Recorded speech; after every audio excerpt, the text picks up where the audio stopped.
আসসালামু আলাইকুম ওয়া রাহমাতুল্লাহি ওয়া বারাকাতুহু। ওয়া আলাইকুম সালাম ওয়া রাহমাতুল্লাহি ওয়া বারাকাতুহু। যারা আছেন আপনারা একটু কাছাকাছি চলে আসেন, খুব ভালো হয়।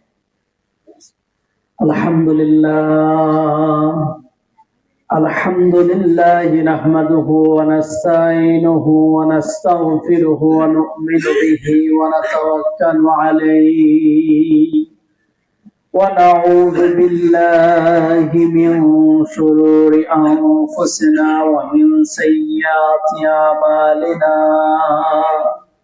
من يهده الله فلا مضل له ومن يضلله فلا هادي له ونشهد أن لا إله إلا الله وحده لا شريك له ونشهد أن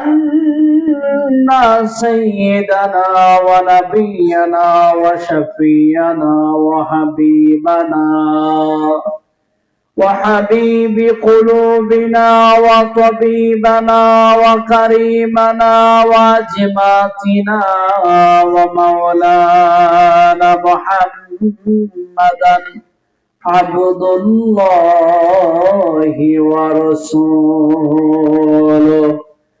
الذي أرسله بالحق بشيرا ونذيرا وداعيا إلى الله بإذنه وسراجا وقمرا منيرا فقد قال الله تعالى في كلامه المجيد وفرقان الحميد أعوذ بالله من الشيطان الرجيم بسم الله الرحمن الرحيم إن الله وملائكته يصلون على النبي يا أيها الذين آمنوا صلوا عليه وسلموا تسليما صلى الله على محمد صلى الله عليه وسلم صلى الله على محمد صلى الله عليه فاق الرسول فدلا وأولى أحد السبل لضلالته صلى الله على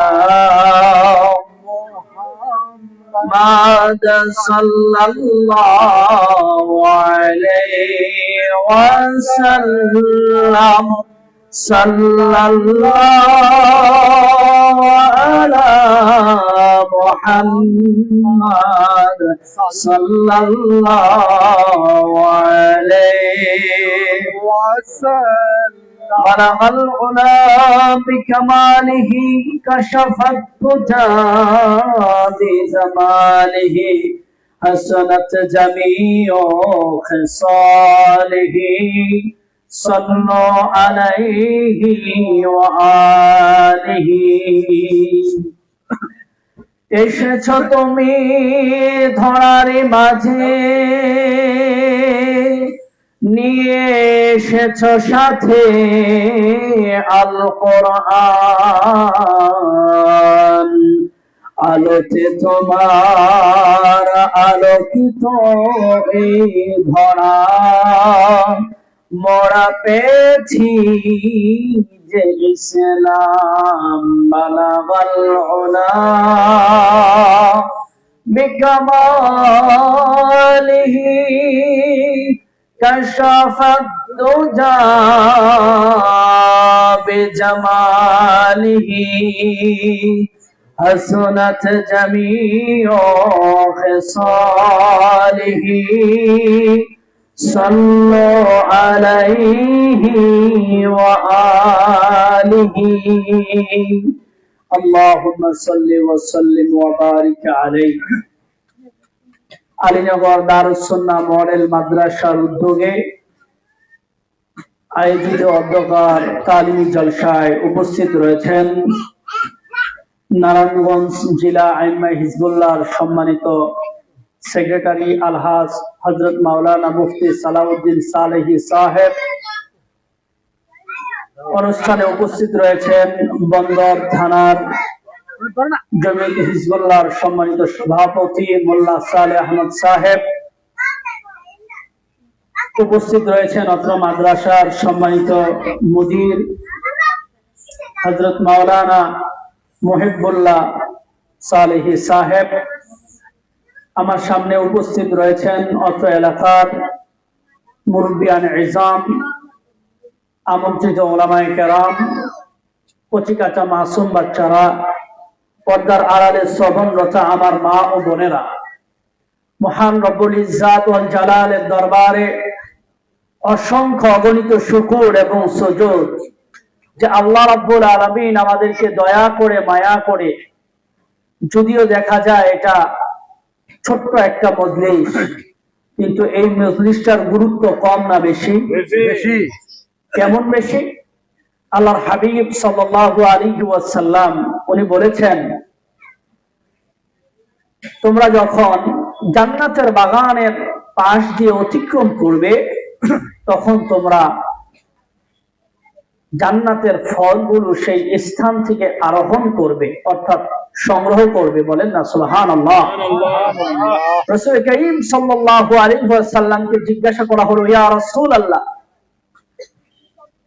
ইযা মারারতুম বিরিয়াদিল জান্নাহ ফারতাউ, হুজুর যখন জান্নাতের বাগানের সম্মুখ দিয়ে আমরা অতিক্রম করব তখন আমরা কিভাবে জান্নাতের ফলগুলো সংগ্রহ করব? কারণ জান্নাতের ফল তো দুনিয়াতে আর পাওয়া যায় না। আল্লাহর হাবিব সাল্লাল্লাহু আলাইহি ওয়াসাল্লাম তখন জবাব দিয়ে দিলেন, শোনো, যে স্থানের মধ্যে কোরআন সুন্নাহর আলোচনা হয়, যে স্থানের মধ্যে পবিত্র কোরআনুল কারীম শিক্ষা দেওয়া হয়, যেই স্থানের মধ্যে সুবহানাল্লাহ, আলহামদুলিল্লাহ, আল্লাহু আকবার, লা ইলাহা ইল্লাল্লাহ এই বাণীগুলো তোমাদেরকে শিক্ষা দেওয়া হয়, ওই স্থানটাকে, ওই জায়গাটাকে তোমরা সাধারণ কোনো স্থান মনে করো না। কারণ নাযালাত আলাইহিমুস সাকিনাহ ওয়া গাশিয়াতুহুমুর রাহমা। চিৎকার মেরে বলুন না সুবহানাল্লাহ। আল্লাহর হাবিব সাল্লাল্লাহু আলাইহি ওয়াসাল্লাম তার পবিত্র জবান মোবারক দিয়ে ইরশাদ করেছেন, অর্থাৎ যেই স্থানটার মধ্যে এমন মজলিস মিলিয়ে কোরআনুল কারীমের আলোচনা করা হয়, হাদিস শরীফ থেকে আলোচনা করা হয়, মাসআলা মাসাইল শিক্ষা দেওয়া হয়, এই মজলিসটার মধ্যে আল্লাহর পক্ষ থেকে সাকিনা, রহমত নাজিল হয়। বলেন না সুবহানাল্লাহ। রহমত, সাকিনা তোমার উপরে আল্লাহ রাব্বুল আলামিন বর্ষণ করেন। যদিও আপনারা এখানে অল্প কিছু মানুষ, কাজে মনক্ষুণ্ণ হওয়ার কিছু নেই। এই স্থানে আল্লাহ যে আমাকে দুনিয়ার কর্মব্যস্ততা থেকে যাচাই বাছাই করে জান্নাতের বাগানে বসার তৌফিক দিয়েছেন, এই জন্য আমরা খুশি না বেজার? খুশি। যদি খুশি হয়ে থাকি তাহলে ওই মহান রব্বুল ইজ্জাত ওয়াল জালালের দরবারে অবনত মস্তকে সিংহ শার্দুলির ন্যায় রাতের সমস্ত নীরবতাকে ভেদ করে দিয়ে উচ্চ কণ্ঠে চিৎকার মেরে বলি আলহামদুলিল্লাহ। সম্মানিত সুধী, শুকরিয়া আদায় করলাম কার? সকলে বলেন আল্লাহ। আল্লাহর শুকরিয়া আদায় করলে লাভ না লস? লাভ। কেমন লাভ? আলহামদুলিল্লাহ এই শব্দটা তাফসীর করতে গিয়ে ইমাম ইবনে কাসির রাহিমাহুল্লাহ তাফসীর ইবনে কাসিরের প্রথম খণ্ডের মধ্যে উল্লেখ করেছেন, যখন তোমরা আলহামদুলিল্লাহি রাব্বিল আলামিন শব্দটা পড়ে নাও, অর্থাৎ সমস্ত প্রশংসা জগৎ সমূহের প্রতিপালক এবং রব, রব্বে কারীম, রব্বুল আলামিনের জন্য, যিনি সমস্ত জগৎ সমূহের রব। সুবহানাল্লাহ বলেন। সুবহানাল্লাহ। ইবনে কাসির রাহমাতুল্লাহি আলাইহি তাফসীর ইবনে কাসিরের মধ্যে বর্ণনা করতেছেন, যখন আল্লাহ রাব্বুল আলামিনের কোন বান্দা আল্লাহকে খুশি করার জন্য ছোট্ট একটা মজলিসের মধ্যে আল্লাহ তাআলা যে তাকে গুনাহ থেকে যাচাই বাছাই করে, গুনাহ থেকে বাঁচিয়ে রেখে আল্লাহ রাব্বুল আলামিন যে তাকে বসার তৌফিক দান করে দিলেন, এই জন্য সে যখন আলহামদুলিল্লাহ শব্দটা পড়ে, আচ্ছা আপনারা বলেন, আমরা মাগরিবের নামাজ জামাতের সাথে আদায় করেছি, নামাজের পরে সালাতুল আওয়াবিন করেছি, এইখানে বসে সূরা ফাতিহা, ইখলাস, দুরূদ শরীফ পাঠ করেছি কি করি নাই বলেন? এই যে এই আমলটা আপনি করলেন, এরপরে আপনি মধুমক্ষিকার ন্যায় একমাত্র যিনি আপনার মালিক, পরম আপনজন, যার কাছ থেকে চেয়ে আপনি কখনো বিরত হবেন না, যিনি এমন রব, এমন মালিক, যার কাছে না চাইলে যিনি আপনার প্রতি রাগান্বিত হন, গোসা হন, ওই মায়ার দয়ার মালিককে যখন আপনি প্রাণ ভরে আপনার অন্তরটাকে শান্তি দেওয়ার জন্য, ইতমিনানে কলব, অন্তরে প্রশান্তি আনয়ন ঘটানোর জন্য যখন আপনি তাকে ডাকা শুরু করলেন, এই মজলিসের মধ্যে বসে যখন আপনি তাকে ডেকেছেন, এই তৌফিকটা আল্লাহ রাব্বুল আলামিন আপনাকে আমাকে দয়া করে মায়া করে ভিক্ষা দিয়েছেন, যখন আপনি এই কথাগুলো চিন্তা করে আল্লাহর প্রশংসা আদায় করবেন, ইবনে কাসির রাহমাতুল্লাহি আলাইহি উনি বলতেছেন, শোনো, এই পৃথিবীর জলে এবং স্থলে দুই স্থানের মধ্যে মিলিয়ে জলের মধ্যে রয়েছে 400 আলম জগৎ এবং স্থলের মধ্যে রয়েছে 600 আলম বা জগৎ। এই 1000 জগতের মধ্যে আল্লাহ রাব্বুল আলামিনের যত মাখলুকাত গুলো রয়েছে, তুমি যখন আল্লাহর প্রশংসা আদায় করার জন্য আলহামদুলিল্লাহি রাব্বিল আলামিন পাঠ করো, ইবনে কাসির রাহিমাহুল্লাহ উনি তার কিতাব ইবনে কাসিরের প্রথম খণ্ডে সূরা ফাতিহার তাফসীর করতে গিয়ে উনি বলতেছেন, শোনো, আল্লাহ রাব্বুল আলামিনের ওই 1000 আলমের মধ্যে, জগতের মধ্যে যত মাখলুকাত রয়েছে, আল্লাহর প্রশংসা আদায় করলে আল্লাহ রাব্বুল আলামিন ওই সমপরিমাণ সওয়াব তোমার আমার আমলনামার মধ্যে দিয়ে দেয়। বলেন না সুবহানাল্লাহ। আল্লাহর ওই সৃষ্টি জগতে মাখলুকাত কম না বেশি? বেশি। আমরা জানি কত সংখ্যায়? আমরা কিন্তু জানি না। আমি আপনার গণনার করার যতটুকুই গণনা করি না কেন, গণনা করতে করতে একটা সময় আমার আপনার মেধাটা শেষ সীমায় পৌঁছে যেতে পারে, কিন্তু আল্লাহর রহমত, আল্লাহর দয়া, আল্লাহর কুদরত, আল্লাহর মাখলুকাতের কোন সীমা আছে বলেন? প্রিয় ভাই বলেন, কোন সীমা আছে? কোন সীমা নাই। সুতরাং ইবনে কাসির রাহমাতুল্লাহ আলাইহি উনি বলতেছেন, তুমি যখন এই সব কিছু চিন্তা ভাবনা করে একমাত্র আল্লাহ প্রশংসা আদায় করার জন্য আলহামদুলিল্লাহ শব্দটা বলবা, তুমি নিজেও জানো না, তোমার অজান্তে ওই মাখলুকাতের মধ্যে সকলে তোমার ইস্তিগফারের জন্য, তোমার ক্ষমার জন্য আল্লাহ রাব্বুল আলামিনের নিকটে অ্যাপ্লিকেশন করে। বলেন না সুবহানাল্লাহ। তাইলে এই মজলিসটা যদিও ছোট, ওয়াকালিলুম মিন ইবাদিয়াশ শাকুর, আমার আল্লাহ বলেছেন আমার শুকরিয়া আদায়কারী বান্দাদের সংখ্যা তুমি দেখবা অত্যন্ত কম, আমাকে ডাকনেওয়ালা বান্দাদের সংখ্যা তুমি দেখবা অত্যন্ত কম। সুতরাং তুমি মনক্ষুণ্ণ হয়ে যাও না, কারণ যে সমস্ত মানুষগুলা আল্লাহর প্রিয়, ওই সমস্ত মানুষগুলাকে আল্লাহ স্মরণ করে। বলেন না সুবহানাল্লাহ। সুতরাং আপনি যেখানে আসতে পেরেছেন, এটা আপনার জন্য সৌভাগ্য। এখনো যারা আসতে পারেন নাই, আমি বলবো এই আলীনগর দারুস সুন্নাহ মডেল মাদ্রাসায় প্রতিদিন এরকম জলসা মজলিস হবে না। আপনারা এদিক সেদিক যারা ঘোরাফেরা করতেছেন, আপনাদেরকে বলবো এত চমৎকার জান্নাতের বাগানে আপনি আসুন, হতে পারে এই জান্নাতের বাগানটা আপনার জীবনের গুনার মাফের অংশ হয়ে যেতে পারে। কথা বল ঠিক কিনা? সম্মানিত শুধু এরপর আসেন, এই মজলিসের মধ্যে আমরা আসছি, মাগরিবের নামাজ জামাতের সাথে আদায় করেছি, তারপরে সূরা ফাতিহা একলা দুরূদ শরীফ পড়েছি। দুরূদ শরীফ পড়লে লাভ না লস? কেমন লাভ? আপনাকে মজলিসের গুরুত্বটা বুঝতে হবে। আপনি তো জানলেন এখানে জিকির করছি, জিকির করার কারণে আল্লাহ আমার উপরে রহমত নাজিল করছে, আমার জীবনের গুনাহগুলো মাফ করে দিয়েছে। শুধু তাই নয়, আল্লাহর নবী বলছেন যে যখন তুমি আল্লাহকে ডাকো, আল্লাহ আল্লাহ তাসবিহ লা ইলাহা ইল্লাল্লাহ, এই তাসবিহগুলো যখন তুমি পাঠ করো, তখন আল্লাহ রাব্বুল আলামিন এর ফেরেশতারাও বলতে থাকে যে আল্লাহ আপনার এই বান্দা আপনাকে তাসবিহ পড়তেছে, সুতরাং আপনার বান্দা যেহেতু আপনার তাসবিহ পড়তেছে, আপনার জন্য আপনি কি নিয়ামত নির্ধারণ করে রেখেছেন। সুবহানাল্লাহ কন্যা। আল্লাহ রাব্বুল আলামিনের হাবিব তার পবিত্র জবান দিয়ে বলতেছেন, যখন তুমি এমন মজলিসের মধ্যে বসে আল্লাহকে ডাকো, আযযিকরু ইউযী মিন আযাবিন নার, এই জিকির তোমাকে জাহান্নামের আযাব থেকে বাঁচানোর জন্য যথেষ্ট হয়ে যায়। বলেন না সুবহানাল্লাহ। শুধু তাই নয় সম্মানিত ভাইরা আমার, দুরূদ শরীফ এটা অত্যন্ত মতবারকপূর্ণ একটা আমল। ইয়া আইয়ুহাল্লাযীনা আমানু সাল্লু আলাইহি ওয়া সাল্লিমু তাসলিমা। আল্লাহ রাব্বুল আলামিন উনি বলেছেন, ওহে তোমরা যারা ঈমানদার, তোমরা যারা ঈমান আনয়ন করেছো, সাল্লু আলাইহি ওয়া সাল্লিমু তাসলিমা, অর্থাৎ আমার হাবিবের প্রতি তোমরা দুরূদ এবং সালাম প্রেরণ করো। সুবহানাল্লাহ বলেন না? সুবহানাল্লাহ। নবীজির প্রতি দুরূদ শরীফ পড়লে লাভ না লস? লাভ। কেমন লাভ? হাদিস শরীফের মধ্যে রয়েছে, আল্লাহর হাবিব সাল্লাল্লাহু আলাইহি ওয়াসাল্লাম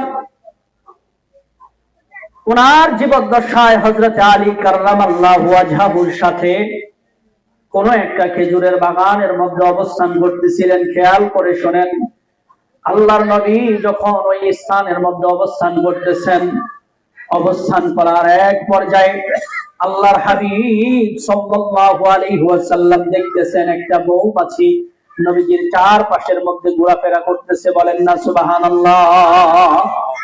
অনেকক্ষণ ঘোরাফেরা করার পরে নবী করিম সাল্লাল্লাহু আলাইহি ওয়াসাল্লাম উনি বললেন, আলী, এই মৌমাছিটা আমার কাছে কি বক্তব্য, এই যে গুনগুন আওয়াজটা তুমি শুনলা, এই আওয়াজের মাধ্যমে মৌমাছিটা আমাকে কি বলেছে তুমি জানো? সুবহানাল্লাহ।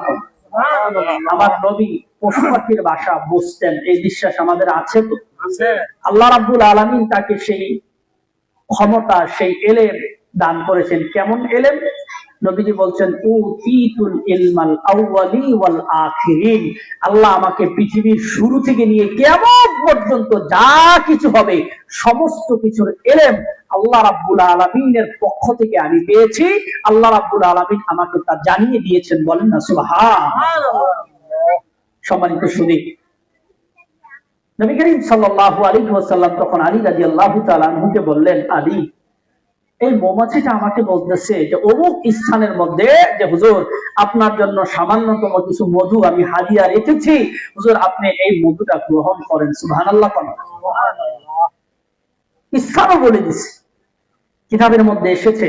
আতাআজ্জাব, আপনি আশ্চর্য হয়ে যাবেন। নবী করিম সাল্লাল্লাহু আলাইহি ওয়াসাল্লাম আলী রাদিয়াল্লাহু তাআলা আনহুকে বললেন, আলী, ওই স্থানের লোকেশনটা আমাকে মৌমাছিটা বলে দিছে, তুমি ওই স্থানের মধ্যে যাবে, যাওয়ার পর তুমি দেখবে ওই স্থানটার মধ্যে মধুটা আছে। সুবহানাল্লাহ।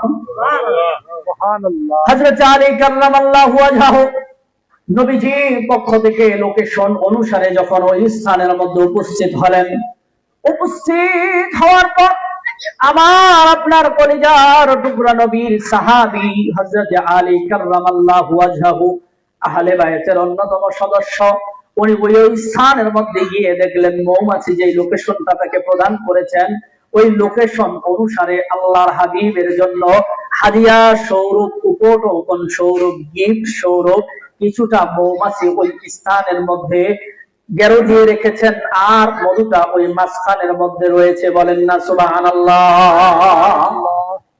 নবীজি তখন আলী রাদিয়াল্লাহু তাআলা সেই মধুটাকে নবীজির কাছে নিয়ে আসলেন, উনি গ্রহণ করলেন। তখন আলী রাদিয়াল্লাহু তাআলা আনহু নবীজিকে বললেন, হুজুর, মৌমাছি সাধারণত তার মধুর মধ্যে নানান ধরনের ফুল থেকে সে এই মধুটা সংগ্রহ করে। কথা কোন ঠিক কিনা? আওয়াজ দিয়ে না আমার সাথে সম্মানিত ভাইয়েরা। সব ফুলের স্বাদ কি এক না? সব ফুলের স্বাদ এক না, এক একটা এক এক ধরনের। আলী রাদিয়াল্লাহু তাআলা আনহু নবীজিকে প্রশ্ন করলেন, হুজুর, এই মধুটা যে গ্রহণ করলাম, এটার স্বাদ অত্যন্ত চমৎকার, অত্যন্ত ভালো, মৌমাছিটা আপনাকে হাদিয়া স্বরূপ এটা দিল। হুজুর, আমার জানতে বড় ইচ্ছে হয়, এই মৌমাছি বিভিন্ন ফুল থেকে যখন মধুগুলোকে সংগ্রহ করে, তখন এই মধুগুলোর বিভিন্ন স্বাদ থাকে, কোনোটা তিতো থাকে, কোনোটা নোনতা থাকে, কোনোটার মধ্যে বিষাক্ততার ভাব থাকে। এখন আমার প্রশ্ন হচ্ছে, এই যে মধুটা আমি গ্রহণ করলাম হাদিয়া স্বরূপ, এটা অত্যন্ত সুমিষ্ট, অত্যন্ত সুস্বাদু, সুতরাং এটা কেমনে হইল? এই বিষয়ে কি আপনি আমাকে কোনো তথ্য দিবেন? সুবহানাল্লাহ। আলী রাদিয়াল্লাহু তাআলা আনহুকে তখন নবীজি বললেন, শোনো রে আলী, এই মৌমাছিটা শুধু আমাকে মধুর তথ্যটা দেয় নাই, এই মধুটা কিভাবে প্রসেসিং করে। আমি যখন কথার এক পর্যায়ে মৌমাছিকে জিজ্ঞাসা করলাম, ও মৌমাছি, তুমি শোনো, কিতাবের মধ্যে লিখেছে কোনো বানানো কিচ্ছা এবং কাহিনী নয়, সম্পূর্ণ হাদিস।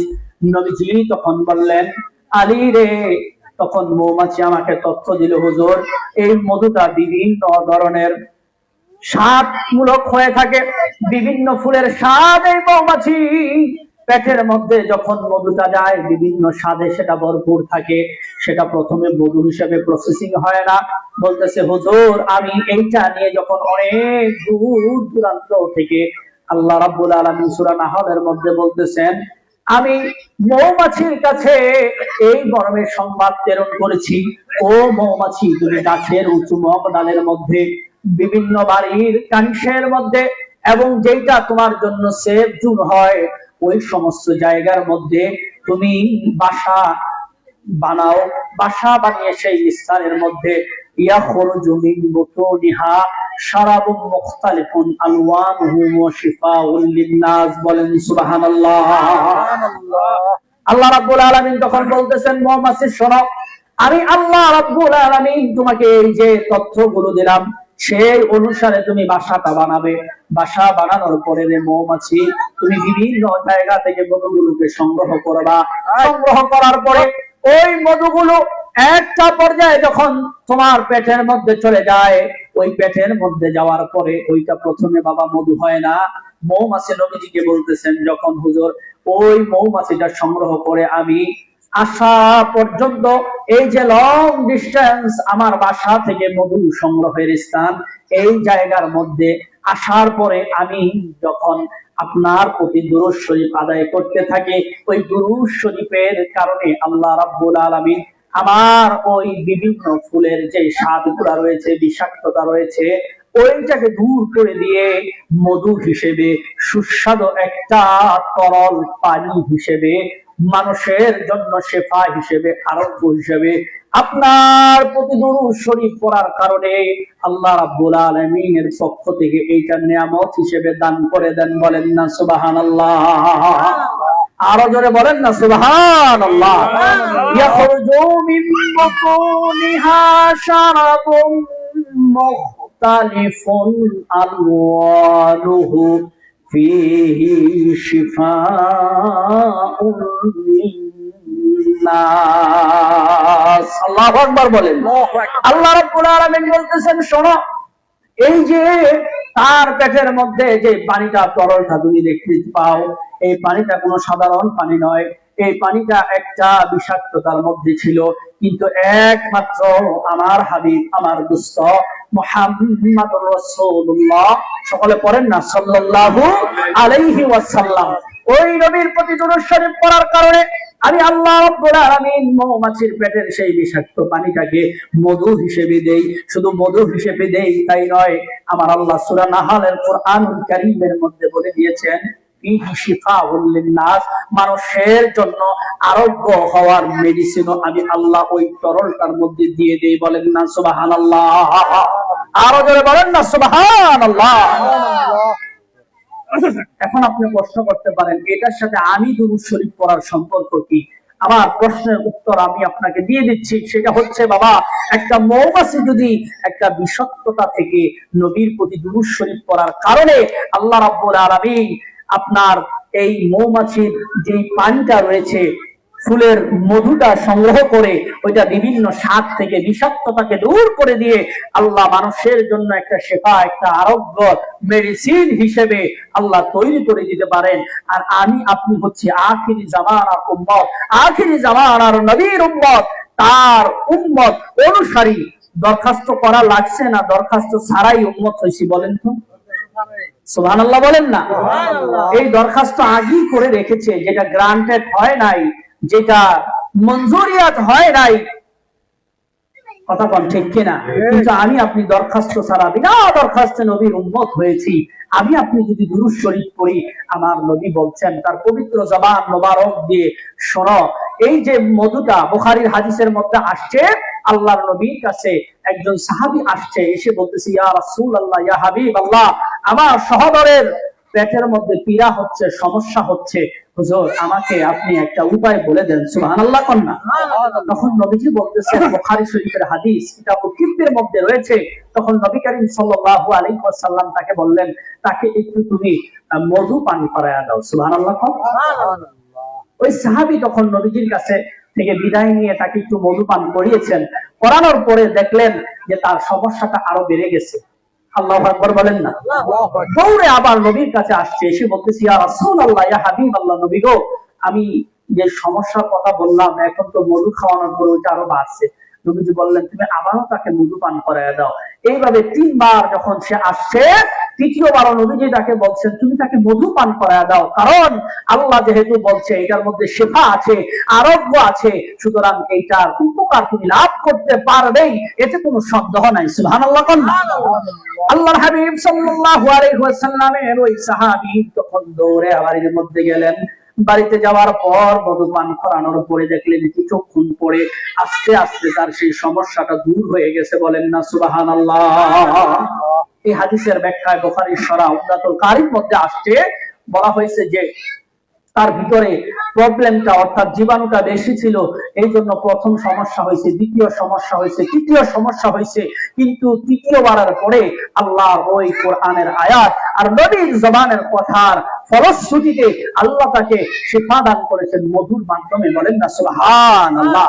এটা বলার উদ্দেশ্য হচ্ছে, আমার আপনার 3.5 হাত বডির মধ্যে একটা গোস্তের টুকরা রয়েছে, কলব, অন্তর, সুতরাং এটা নষ্ট হয়ে যায় গুনাহের কারণে। কানুকাতিন সওদা, মানুষ যখন গুনাহ করতে থাকে আস্তে আস্তে আস্তে আস্তে কলমের ভল পীরের মতো একটা একটা করে ফোটায় ফোটায় এক সময় আমার আপনার এই কলবটা, এই অন্তরটা পরিপূর্ণ কালো হয়ে যায়, নষ্ট হয়ে যায়, একটা আবরণ পড়ে যায়। তখন এটা পরিষ্কার করার অনেকগুলো মাধ্যম আছে, এর মধ্যে আলা পর্যায়ের একটা মাধ্যম হচ্ছে আল্লাহর জিকির, আল্লাহর তাসবিহ। বলেন না সুবহানাল্লাহ?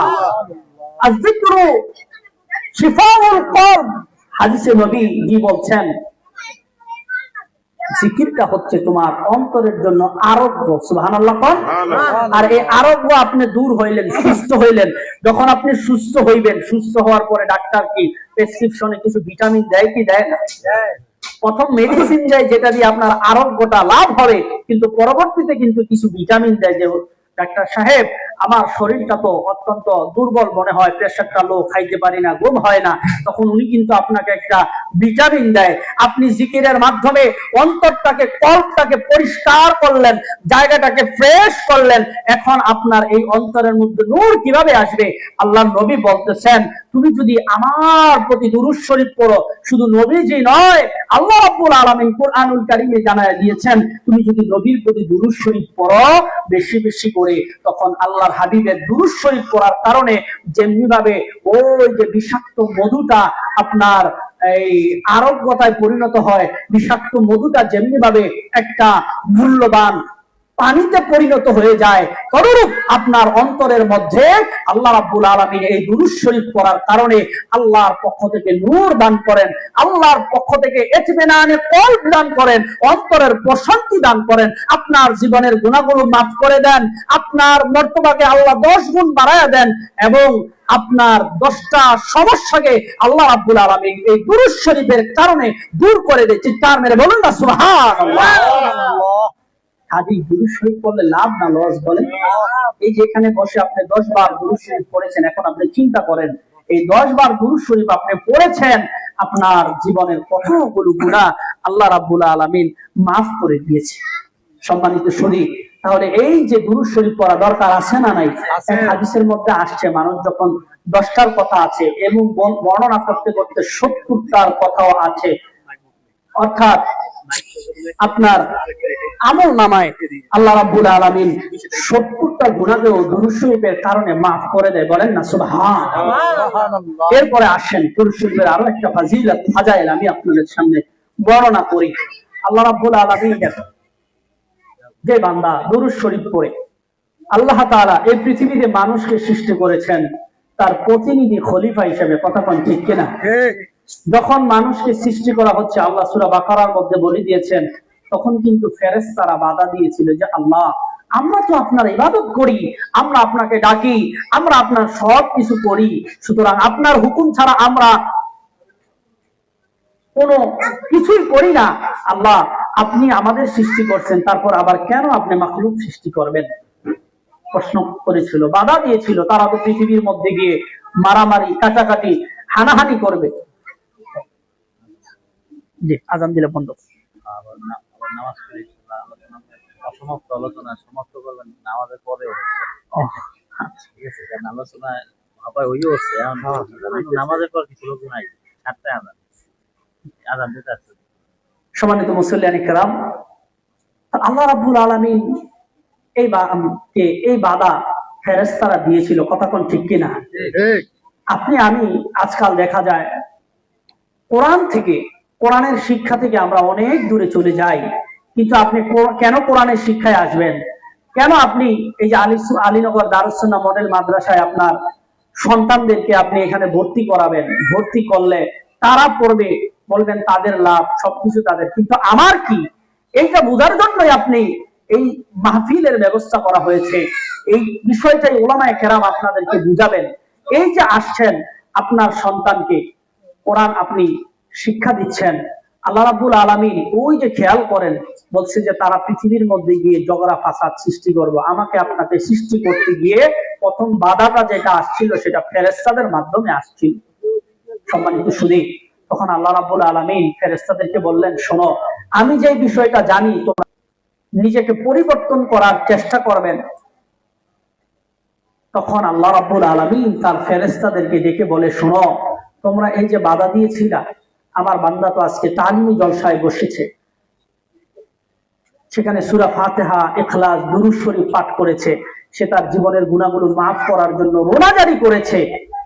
তোমরা বাধা দিয়েছিলা, সুতরাং শোনো, আমার বান্দা এই মজলিসের মধ্যে বসে নিজেকে পরিবর্তন করার চেষ্টা করতেছে, আমি আল্লাহ রাব্বুল আলামিন তার জীবনের গুনাহগুলোকে মাফ করে দিলাম। বলেন না সুবহানাল্লাহ। সম্মানিত সুধী, এখন আজান হবে, তাই না? জি। আচ্ছা, এখন আজান হবে। আজানের পরে আমাদের অনুষ্ঠানের ধারাবাহিকতা চলবে। আপনারা যাদের ওযু ইস্তেনজার প্রয়োজন, আমাদের মসজিদে জামাত হবে, জামাতের পরে ধারাবাহিকভাবে আমাদের অনুষ্ঠান চলবে। ইনশাআল্লাহ আপনারা আবার এখানে উপস্থিত হবেন। বাকি কথা ইনশাআল্লাহ নামাজের পর হবে। আসসালামু আলাইকুম ওয়া রাহমাতুল্লাহি ওয়া বারাকাতুহু।